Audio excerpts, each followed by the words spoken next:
best is happening. What else? It is what it is, right, Bronson? Yep. Hey everybody, how's it going? Welcome to another episode of the Murphy Street Podcast. I am your host, Murphy. Joining me today, as always, my man Bronson. Bronson, tell everybody what's up. What's up, everyone? Happy holidays. Happy holidays, absolutely. So this will be, I guess, in essence, our Christmas episode, right? Yeah. So hence the jingle balls and the and the jingle hat. But having said that, rules of Murphy Street are simple. Shoes and slippers at the door. Come inside and let's talk story. Well, you know what? Let's go over NYEE really quickly. New Year's Eve celebration coming up at From the Heart, Hawaii. Doors open at 7:15. Music starts at 7:30. Games start at 8 o'clock. We will have food. We will have drink. We will have a good time. So we do want to invite all of our collector community to come in and join us. Once again, it'll be down at City Square at From the Heart, Hawaii. If you're a collector, if you're a real collector, you know Ken Shop. You know where From the Heart, Hawaii is. You are welcome to come along. All we ask is that you get on the guest list so we know how much food and drink to order. We have been previewing a lot of the things that we'll be giving out. Like I said, I got a Black Series TIE Fighter going out, a Disney Parks exclusive 10-inch Indiana Jones Funko. We've got Grogu Funkos. We've got a Funko 2 set. We've got Black Series figures, G.I. Joe, a cornucopia of things, if you will. So Shout out to all the different fandoms. having said that, you guys, once again, December 30th, New Year's Eve. Join us at From the Heart, Hawaii. Once again, doors will open at 7:15, and look to have some fun with us there. All right, SpiderMan 3 is building up to be quite an amazing cast ensemble because of the element of the multiverse, right? Which is amazing because it seems to be that everybody is hitting on the multiverse, whether it's DC, whether it's Marvel. So we will get a good look of the multiverse as Marvel sees it come December 2021, I think is the release. Confirmed so far, obviously Tom Holland, who plays Spider-Man. My favorite one. Yeah, exactly. Yeah, of the three live action, because Miles Morales is still my guy. Zendaya will be playing MJ, Mary Jane. Yep. And again, this has to do with the multiverse. So Benedict Cumberbatch will be in as Doctor Strange, obviously. Jamie Foxx as Electro. This is where you start to go like, oh, wait a second, wait, what? Jamie Foxx's Electro was not with Tom Holland's Spider-Man. He was in Andrew Garfield's The Amazing Spider-Man. Alfred Molina, who plays Doc Ock, and he was in the Tobey Maguire version of right. Spider-Man. I mean, with the list of names you threw out, I kind of see that they're gonna possibly, I guess, intertwine each iteration of Spider-Man. That is what we talk about when we talk about the confirmed cast. But now, as far as who has been rumored, and when we talk about rumored, we're talking about people who just have not signed on for certain yet. But this is who they have kind of in their scope, in their sight. They have Tobey Maguire, obviously. Andrew Garfield, obviously. So those are the two other Spider-Man. Emma Stone, who's the other Mary Jane Watson. Amazing Spider-Man. Right, in Amazing Spider-Man. And in Tobey Maguire's Spider-Man, Kirsten Dunst. Charlie Cox. Yes, Charlie Cox is the gentleman who played Daredevil on the Netflix series. Willem Dafoe. Yeah, he was the Green Goblin. Oh. And Thomas Hayden, he was Sandman. Yeah. Okay. So as you can see, they are starting to really fill out the patchwork of what can be an amazing movie. I don't know how you're going to fit all of this into a 2-hour movie. How do you not absolutely love that? What I'm waiting for really is the announcement for Venom. I was just about to ask. Yeah. You know what would be great is if okay, so we have Tom Holland in his Spider-Man suit. We have Andrew Garfield in the Amazing Spider-Man suit. Each of them in their.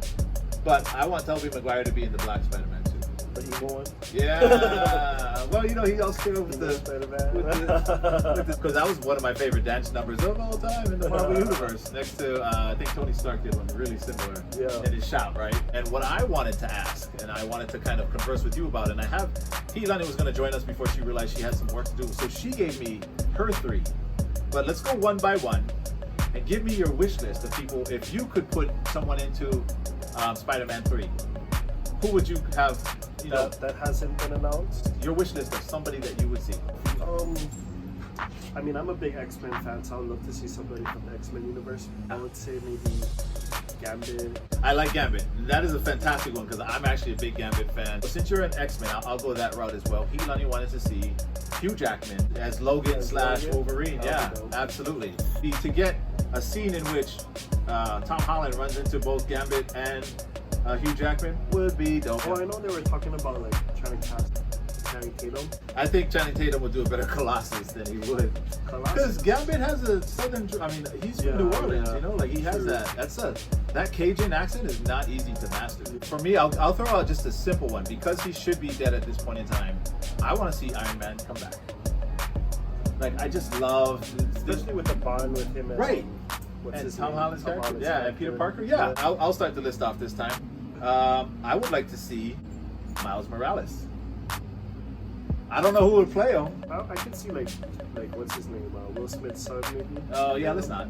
I was gonna say, have you ever seen the show on Netflix, The Get Down? No.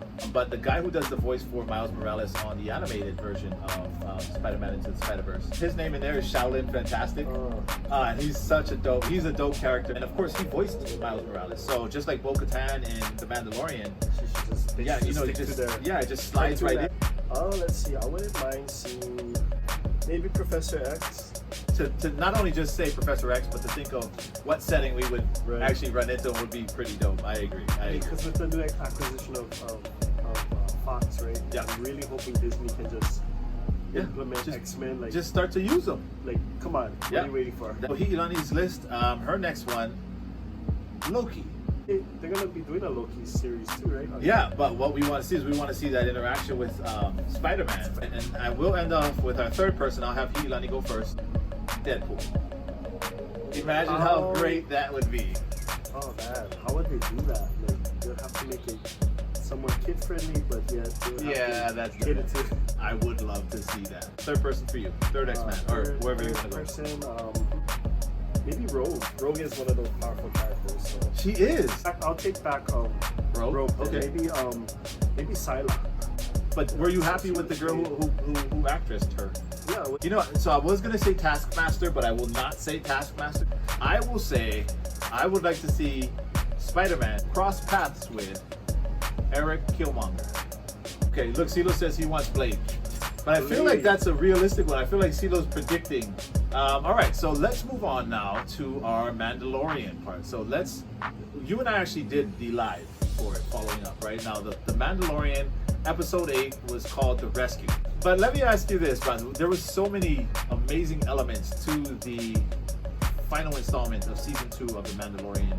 What was, I guess, one of the ones that stood out the most to you? Elements? Or just the moments, the scenes, maybe a character that you loved? For me, it was pretty much the fan service. Just the moment when I saw the X-Wing pull into the hangar. That was just confirmation. Like, this is gonna happen. Like, this is a show done by fans for fans. For fans. Yeah. And I don't even know how to explain it. Like the feeling just watching that episode was. But see, here's the thing, Bronson. You don't have to explain it because I feel like, and I've gotten this reaction from every single person that I talked to. Like we were all like, "Oh my God!" We were all like, if we all had balls on, if we all had jingle balls on, it would be going down to the Yes, it was. Like I'm not gonna lie, I was up. I stood up. I was like, "No way!" Yeah. Like I mentioned in previous podcast episodes, I was gunning for Luke from the beginning. Like once Grogu made that call to the Jedi, I was like, you were. But for me, I was a little skeptic because I was like, if it is gonna be him, I don't know how they would execute it and how they would, portray him or show him on screen. Sure. And then when they showed him, I was like, wow, they did it. Yeah, it was probably, I'm gonna say, one of the first times that I've known for it to be done by such a recognizable character on a television scale. Yeah. Like we've seen it in the movies, but for them to do it, to apply it on a television scale, I love the ambition, I love the fan service of it, because that's what they did beautifully, like the cinematography and the choreography with him, how he was, just going away through, and right. stuff. So I've never ever seen Luke to that extent. I mean, I'm glad that if they were going to bring Luke out of the realms of imagination, that they did such an amazing job. Like they were very thorough in making sure, like, okay, let's talk about what people know of Luke from the time that he left Return of the Jedi to where we see him now. What do people expect for us to see? And they delivered on it. Like it was an amazing performance by Luke. I think even this episode we really got to see Luke in his true Jedi form. Like not just bashing Darth Vader like that multiple time. So we got to really see Luke in action. What I really wanted to ask is, all right, well, which path are we following next? Are we following the book of Boba Fett? Or are we following the Mandalorian, the Din Djarin, and Bo-Katan? Which way are we going, or are we now going to have two shows running concurrently at the same time, possibly three? Confirmed that it's going to be two separate shows. Like, I think what you're getting at is, like, I don't know if Disney wants to overlap. Yeah. One. You're almost what you might end up doing is cannibalizing yourself in a time where you've got so much momentum. What do you guys give Temuera Morrison doing Boba Fett? Like, this is the first time that he has to actually act. So, well, actually, I take that back. This is the first time that Boba Fett has to have a personality outside of the helmet. I mean, Temuera Morrison, he's a brilliant actor. Like, I like him in, of course, Couples Retreat. I always say that. And your favorite. Yeah. Will be interesting to see Daniel Logan reprise his role Sure. as a teenager. Multiverse. My biggest fear and worry is that we're gonna be so invested with Star Wars, like there's gonna be so much that Absolutely oversaturation, right? Yeah. So I'm grateful as a fan that we're gonna get all of this stuff, but at the same time, like I said, that's my biggest fear for us as collectors and fans. Yeah. We're Disney's just gonna vomit out all these merchandise for us. But CeeLo gave it a 10, which is an A+ by our standards. Bronson, what say you? Beyond Meta standards, so like I would give it A++++++. It was well thought out. A+++ is a 50. And for me, I give it an A+. Absolutely, I would 10 out of 10 it, or 15 out of 10 it, whatever we want to call top grade for it. But it was an amazing episode, a great finale. So now that we've gone through those things, let us talk about what's on my table for today. Oh, let's see. So we have the Mandalorian armor, ASCON exclusive. So this was an online drop. Thanks to Jedi. Thanks to Jedi. Jedi, we're going to see you at NYEE. But all right, you guys, so that'll wrap it up for the Murphy Street Podcast. You can follow us all the time on Spreaker, on Apple Podcast, on iHeartRadio. Also follow us on Spotify. You can catch us on our YouTube station. There we will drop everything from all of our Murphy Street highlights. You can catch our Murphy Street Eats, Murphy Street Kicks, Murphy Street Excursion. Anyway, make sure that you guys also keep in mind that we will be putting up a NYEE event on Facebook. So go on, make sure that you sign up for it, because we want to make sure that we have all of the necessary counts for food and drinks, because that'll be there along with free prizes, along with live entertainment by Duncan Kamakana from The Voice. But other than that, Bronx, you want to tell them where they can find you at? You can find me on the hobby page. It's snowstorm_throwbots. And you can find me at Murphy Street 808, MURPHYSTREET 808. We want to make sure to thank our sponsors, Garen Chun from the Heart Hawaii, who is always our partner sponsor. Once again, the site of our NYEE New Year's Eve celebration, and that'll be on the 30th of December. Other than that, you guys take care, and don't forget your slippers. Aloha. Aloha.